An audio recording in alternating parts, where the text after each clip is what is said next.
How's it going? Good to see you guys again. Welcome back to the garage. Just working on something else now. Well, if you guys were here last time, you guys would have seen me working on the new MX rig. We're calling that Project Randy Savage. Now I've got that mostly along the way, it's time to turn our attention to Nomad over here. Nomad is a rig we just took all the way through Vegas to Reno, and it's been a little bit neglected. It's my bad, sorry. It's been sitting here just staring at me, waiting for a little bit of help. We got a lot of things to do with it. Right now, I'm just loosening up the carrier as we go here because that's one of the first things we got to start with. But before I get into this thing too deep, I'm going to take you guys around and show you just what 500 miles looks like on these machines. I'm going to try to get this thing prepped and ready today. It's probably going to take me a little bit longer than just today, but we're going to try for it. Basically, get this thing prepped, cleaned up, running again. I mean, it still runs, but we're going to tweak a few things that were a little bit off on it and get it ready to go to Little Sahara, Oklahoma. So this will be the first time I get to go. It's been years and I've tried many times, but now I've attempted about 4 times to go to Little Sahara, Oklahoma. So it's kind of my great white buffalo, if you know what I mean. But I'm gonna get this thing ready to go because basically every other machine I have is in pieces. And I'm gonna get this thing ready to go so I can take it out there and go rip this thing around. Besides, who wouldn't wanna rip something like this around? So let's dig into this thing. One of the first and most obvious things you see when you walk up on this after a desert race like that is tread life.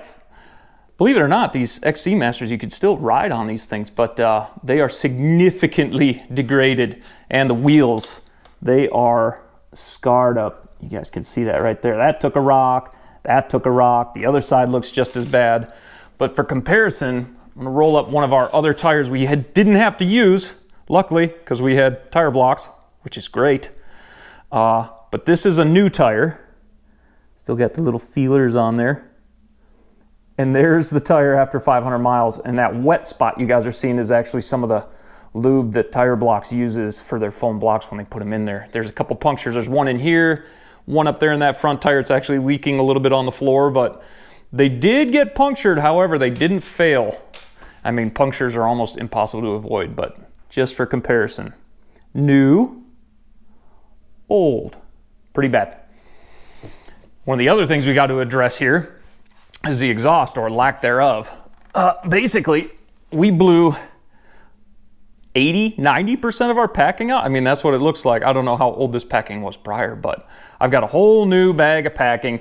We're gonna pop it in there, and we got a little bit of a new look on the exhaust. We're gonna take that old Sparks tip. Everybody knows these, the little droopy D. Get rid of that for one of these rocket tips.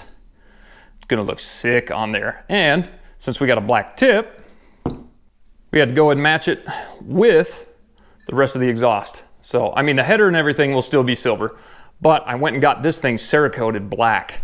So it should be able to withstand about 2,000 degrees, which hopefully we never get that hot. That would be a bad day. But it's a high heat resistant black coating. Should never have this thing burn on us. Nice and flat black, plus a little of a semi-gloss black tip. Oh, that's gonna look good on there. And I do still have the logo. Don't worry, I got the Sparks logo on there. We're gonna go ahead and rivet that thing back in. This is one of the older styles that had the riveted logos on it. I think the new ones are all glued on, but we're gonna rebuild that, put it back on. It's gonna look good. One of the other things we ran into, this chain. It's not a bad chain. It's actually a CZ chain. Some of you guys might know that name. CZ chains, a lot of sport bikes use those. I've used a lot of CZ chains on some of my Rockets. The axle back here got a little bit rusty. The last 12 miles that Kenny ran through was basically just a mud hole. And we're gonna have to clean that up a little bit. But I got a new chain. Got this EK chain. Some people swear by them, some people hate them, but 8,500 pound tensile strength, I think I'll go for that. Another thing, got our new heel guards from Lone Star, brand new ones. These ones have the little tab on them. We're gonna add those back on. As you know, we may have lost one, but for anybody who's in a pinch, 400 EX pegs bolt right up. Another thing we gotta fix, so we got these nice dog ears. Hondas are kind of known for the dog ears. Let me get that out of here. What is that doing? I don't even know where that came from. Yeah. So we got to fix this little floppy dog ear here. That was really just the bracket broke. So we're going to go ahead and address that pretty much right away. We got a spare one over there. I've got some spare fenders with some brackets on them, so we're going to use those. And then basically it's just cleaning this thing back up. Clean the seat, air filter, get that cleaned back up. One of the things we also noticed was as Kenny was rolling into the finish line, we had one headlight up and we had one headlight facing the ground. Basically, the screws rattled out of the headlight, but the wiring was hanging on, so the headlight was just dangling there and splashing the ground with light. So I'm gonna have to get some new screws and just put the light back on, because I actually really like these. These are just Tractor Supply lights and they work really well. So I'd like to bolt those back up. Another thing we're gonna do is we're gonna change our sprockets back out. Went way too big on the front, so we're gonna drop the front back down to stock size 14, and I'm still undecided if I'm gonna leave it a 38 in the rear or go down to a 37, one tooth drop in the rear. I don't know yet, but for now, let's get started in the rear end. We'll pull a carrier out so that we can re-grease it, get the exhaust done, put it all back together, fresh wheels and tires, then we can get into the engine a little bit. I think I may have to do some valve shimming just to make sure this thing is running tip-top. Oh, and don't forget, gotta set the hat to work mode. I gotta remove the DRW case saver here. I gotta remove the shifter to get that out of the way, and then I can pop that bolt out of the front sprocket so that I can get the front sprocket out of there. We can change that out. The rear sprocket, I'm still kind of undecided on. I think I'm gonna leave it at a 38 for now because these 05s kind of have taller gearing. So let's just yank that stuff out of the way for now, and then we'll get to the front sprocket. Now make no mistake, these DRW case savers are hefty pieces. That's why I like them so much. And they come with that chain slider right there. That's pretty much a must. I don't think you can get away with those rubber chain sliders. Even though I've done it, they just don't work as well. I really like how the DRW stuff fits together. So now the reason why I like doing this before I hit up anything in the rear end is because I still have the chain and the sprockets on, and I can leave it in gear so that if I have to really torque on something, it's too easy to just hang on to the rear tires and then loosen this thing up. A lot harder if you have everything already taken apart and then you've got stuff just spinning on you. It's really hard to hold on to.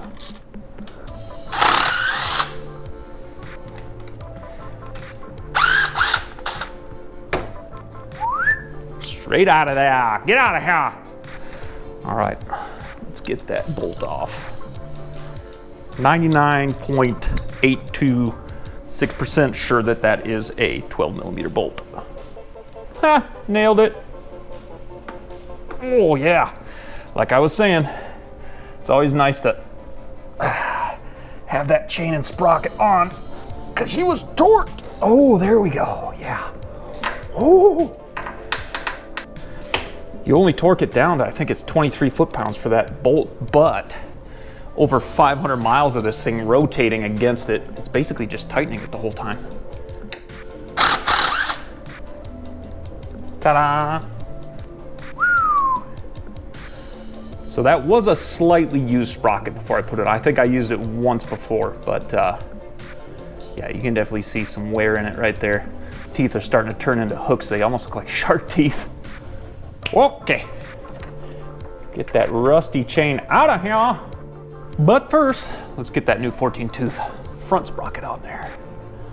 And then when I come through and do this all over again with the new chain, I'll just leave this thing in neutral and I can spin that chain on there basically. Okay, let's zap that back in there real quick.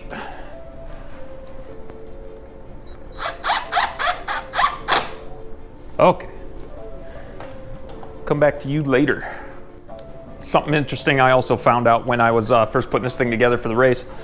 These DRW case savers come big enough for like a 14-tooth front sprocket, but not much bigger. We put a 15-tooth in and the chain actually was rubbing quite a bit in there. You guys can see there's the dual groove. I actually had to clearance it a little bit, but most of this is from the chain riding down the chain slider and then the swing arm moving so much during the race. I mean, we're literally getting all the travel out of this thing, and that's what you get with a 15-tooth front sprocket on there. Just so you know, you might have to clearance it a little bit for those big sprockets. Okay, this kind of sucks to do one-legged, but it can be done. Plus,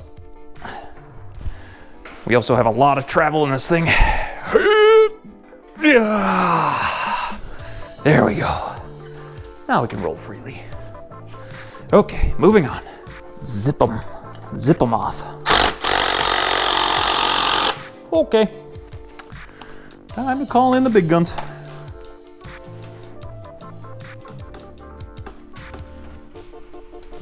Oh yeah, those are on nice and tight. Okay, got the bigger ratchet on it. There it goes. Whew. They were torqued. They were not coming off. There. Which reminds me, while we're in here, I'm gonna have to tighten these axle nuts. I can feel the hub moving a little bit. And that is gonna cause excessive wear on the splines. Whew. Oh. All that fresh powder coat gone. Next thing I gotta do, and in case you haven't seen this, this is electrical tape. Yes, it seems very wrong, but it works oh so well. Basically all I do is I take a OEM axle bearing, or axle nut here, this jam nut, tighten it down like it should be, and once it's where I want it and all the end play is set, I just wrap the heck out of it with some electrical tape. Make fun of it if you want. It works. I've had it stay on an entire season. So, not even embarrassed to say that I do that. Proof is in the pudding. Or whatever they say.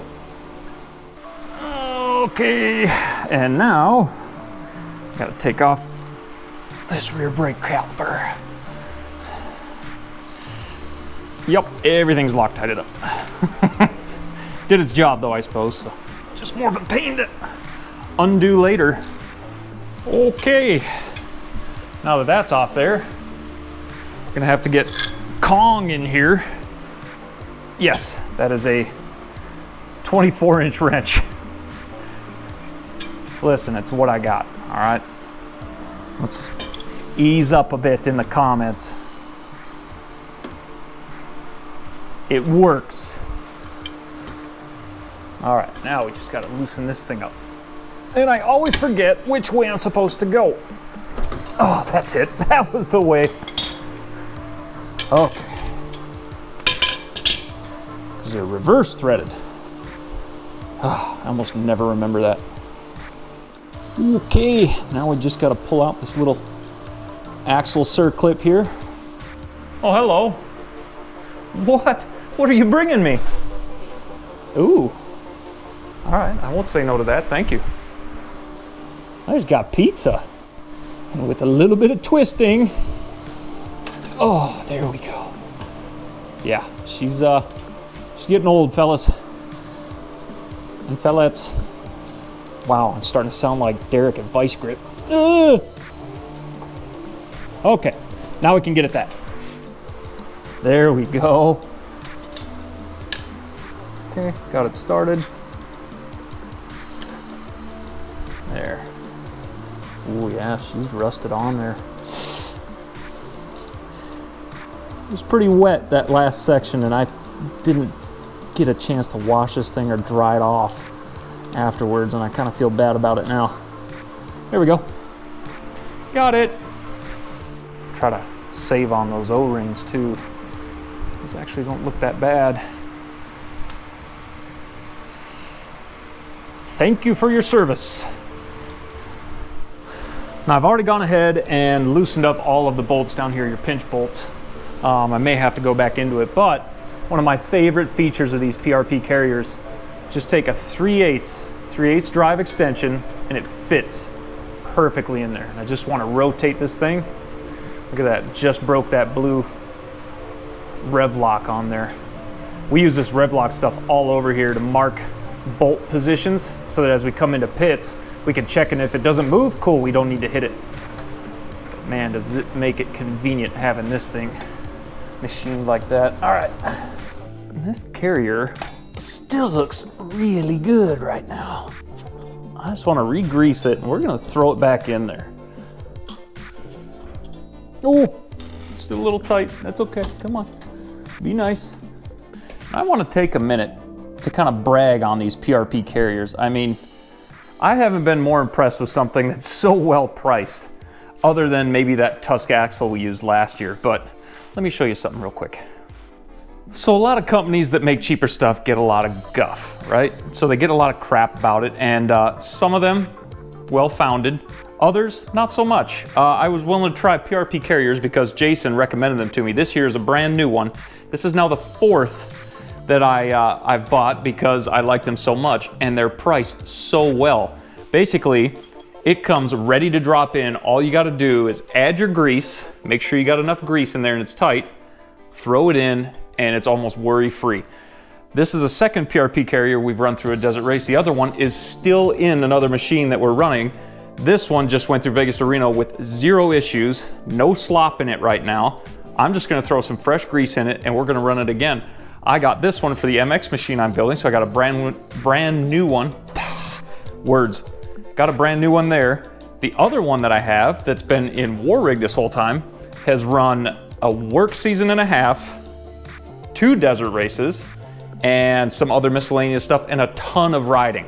And all I've had to really do with that one is just check it. I've got it out right now, and I'm gonna re-grease that one and probably use it again as well. It'll probably need new bearings soon, but I'll hit up David and he's probably got some fresh bearings for it. So PRP, for the money, is the best carrier I've found yet. Some of these other ones are just overpriced. I think you're paying for a name, and I won't say who, but some of them are good, some of them are just not as good as they're cracked up to be. So I'm really impressed with these things, and I'm just gonna go ahead and grease it and run with it.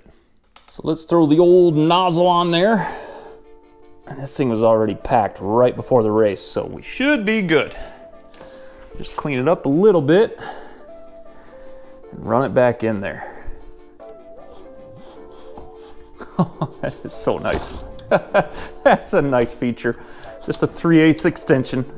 Instead of having to go buy spanner wrenches and things, just pull out one of your extensions and run it home. Ah, there we go. Get it ready to throw a new chain in there. Our Lone Star sprocket guard did its job. Holy smokes, that thing took some rocks. Eesh. That's why we run them. You know, since I'm in here, I think I'm gonna go ahead and replace this, and we're gonna throw on that 37 tooth rear. I mean, it's not gonna be that big of a difference, but what the hey. Since I got a new one, might as well throw it on. We'll keep this one as a spare later, and I can throw it on if I don't like the 37. So let's take that off. So as I was getting this new sprocket on there, while I was taking the old bolts off, look at that nut. We took a rock straight to that thing and it mangled it into the nylock. Luckily I have some more of these, but sheesh. I also found on one of these here, yeah, this guy right here, we lost part of one of our teeth. That thing got mangled up too. That might have been through the rock garden that I had to ride through. Whew. Always good to go through these things after a desert race, so. All right, now we got this whole thing installed. Back in there, re-greased, all this stuff is buttoned back up. I'm basically just gonna go back and clean up this axle. It looks absolutely horrendous right now. It took a lot of rocks and chips and things like that. I mean, not a whole lot of pitting going on, but from all that water and all the salt and stuff in the soil out there, it just started to rust a little bit. So I'm just gonna go ahead and clean this thing up with a wire brush on a drill. Seems to be cleaning up pretty well. And then I'm gonna go back over it with some metal polish. I'll just basically polish out some of the rust. This other side looks pretty good over here. I've already hit the left side and it's come out pretty good. So I'm gonna go ahead and hit the right side and clean that back up and then polish the thing. Just clean up the axle a bit so it's not so dang ugly. Ugh. We'll apply a little bit of polish. It's working a little bit. I can tell from the other side it's not going to be fantastic, but it does help clean it up a bit. Put a little shine on it.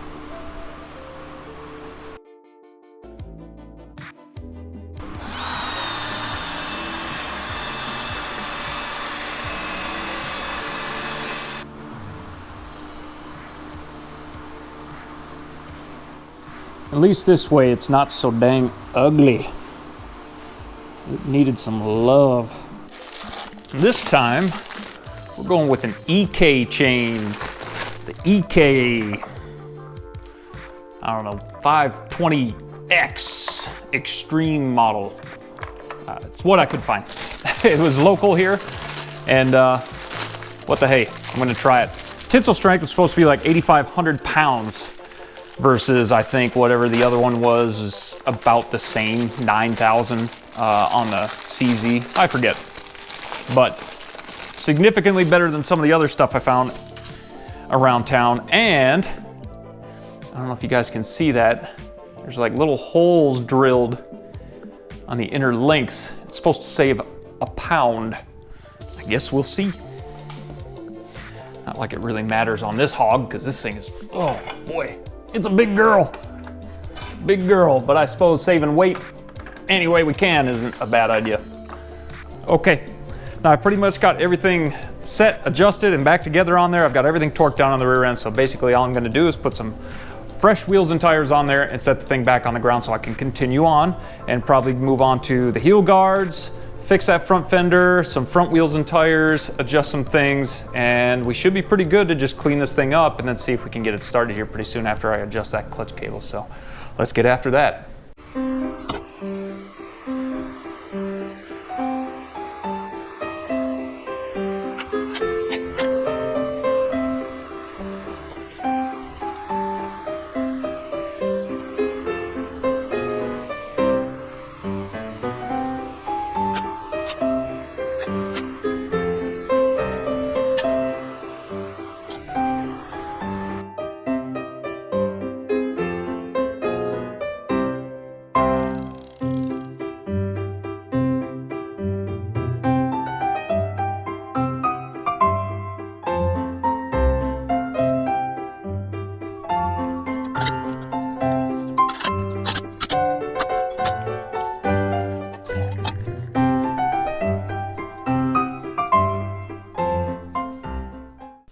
Let's speed things up a bit.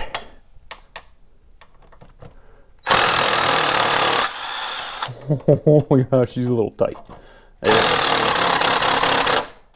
Now, these don't normally come with 2 per peg, but I added 1. So, all right, well, that came out nice and easy. Thank you, thank you. Okay, now let's twist these bad boys off here. Man, these pegs are sharp.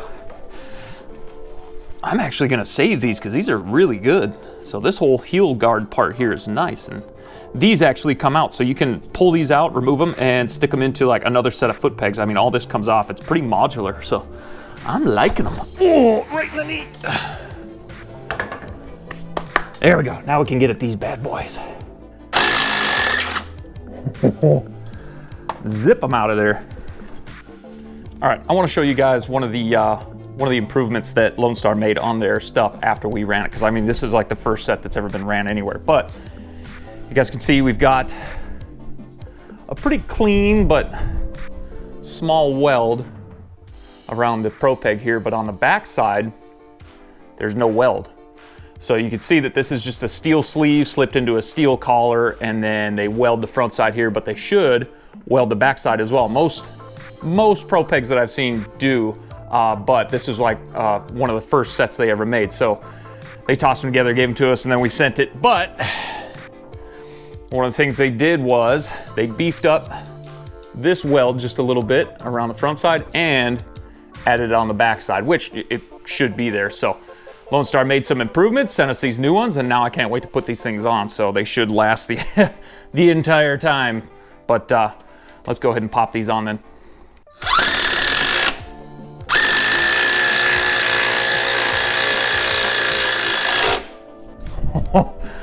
Very tight. Okay, now that I've got these things slipped on there, I mean, I had to use a little bit of a soft mallet because there was like a little burr in here that wouldn't allow it to slide all the way down, but we're there now. So with these, leave them loose. You can snug up the bolts just a little bit to keep this thing from flopping around too much, but I'm really liking this addition they made up here. The extra tab to mount this thing to the subframe, like your OEM Fenders had the little bracket that came off there. This basically just takes place of that. I'm gonna come up with something different for this. I think I have some little pipe clamps that'll hold this to here, and I think it'll work really well. And then I'll probably have to heat this back up and bend it because this thing got bent back since it sat behind the heel guards last time. So we're gonna fix that this time. All right, got the fresh Lone Star heel guards on there now, looking way better. Gotta say, this thing is starting to clean up really nice. I still gotta go over the plastics because they are haggard, but it's starting to come together, and I really like this new tab back here. Right now, I'm kind of messing with a new way to mount the plastics to it. And yes, I gotta heat these things back up and bend them back because there's a little curly Q there. But I have these little rubber straps. Let me see if I can grab the other one here. Yes, these guys. So I'm basically just gonna wrap these things around the heel guards here, and then they pinch tight. Now I have to get a different size, so I'm probably gonna have to make yet another Ace Hardware run, but these things I think are gonna work really well, and they almost line up just right where the bolt runs through. So I'm gonna go find a slightly smaller diameter and probably put those on. But loving the way these things are turning out. I really like these heel guards. And now you guys can see something's missing right there. It's because it's hiding right back there. Can't believe that thing hung on the whole time. That's ridiculous. And no, I'm not gonna say it's because of my wiring. I think it's just because it had a strong enough cable. All right, but at least we're getting it back in there, so that's good. All right, one of my next things to do, and one of my most favorite things to do, is the exhaust. After we got this thing Cerakoted, I gotta get the logo back on there, gotta rivet it on. I've got some high heat silicone I'm gonna use to kind of stick it down to, and then rivet it down, and then get that rocket tip on here after I repack the thing. So this is going to really be a cherry on top. I can't wait to see what it looks like on there, because this quad had that little dippy-doo on there from Sparks. I mean, everybody knows the Sparks exhaust. That thing just, I don't know. This thing's gonna look killer with that rocket tip on there, so I can't wait to get it on. It's gonna be the little cherry on top. All right, here's the tricky part. Getting that tiny little washer all the way up there. Oh, that wasn't so bad.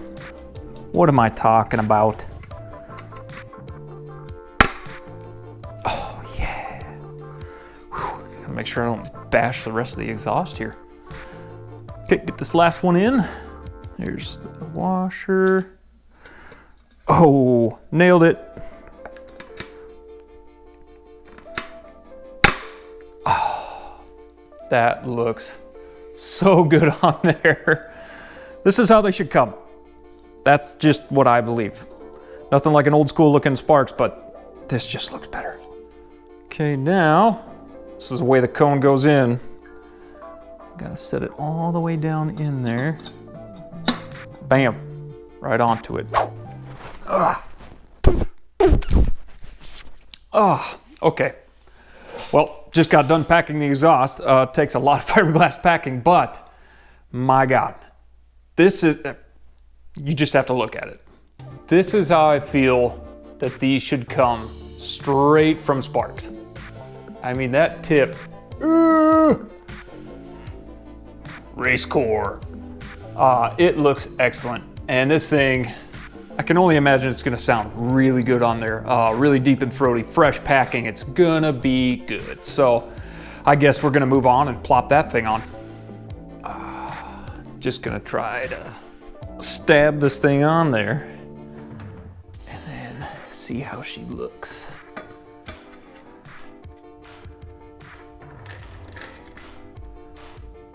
It just looks so right. If I don't cross thread this nut. Oh, that's how it should always look. All right, we got Nomad all back together. We got the exhaust on it, chain on it. Everything's lubed up, tightened down, torqued down. The only thing I gotta do after this is we're gonna wash it right now. And then after that, we're gonna change fluids. I'm gonna go through and make sure the coolant isn't getting eaten up, but I gotta make sure there's also a thermostat in there. So let's go ahead and wash this thing up, and then I can change fluids and get this thing started.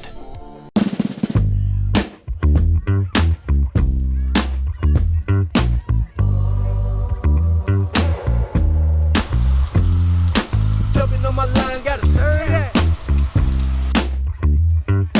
Jumping on my line, jumping on my line, gotta serve that. I love me, baby, bring it back. I'm just throwing up the rest, baby. I love me, baby, bring it back. I'm the realest killer in it, I don't even need to act. Throwing up the rest, I'm just throwing up the rest, baby. Stay to the city, see me rollin' with the set.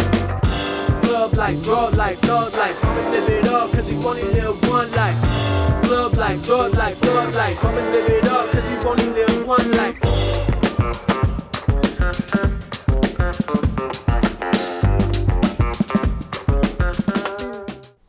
So that's gonna do it for this video. Nomad is all back together, cleaned up in one piece, some fresh stuff on it, re-greased, torqued back down, ready to rip basically. The only thing I got left to do is change some fluids, check the fluids, see how they're doing in the filter, and then make sure it's got a clean bill of health before we take this thing to Little Sahara, Oklahoma. I'll be there from about the 11th through the 15th, but I'll be there with a bunch of guys. So if you see me out there, come on by, I'm ready to rip. I may not be the most active out there, but I'll still try to be pretty fast. So thanks for coming along. Hope you guys like this thing. I think it turned out better than when we first got it done, but hope you guys like these videos. I'll keep cranking them out. I got plenty of stuff to work on, as you can see, and I will catch you guys in the next one.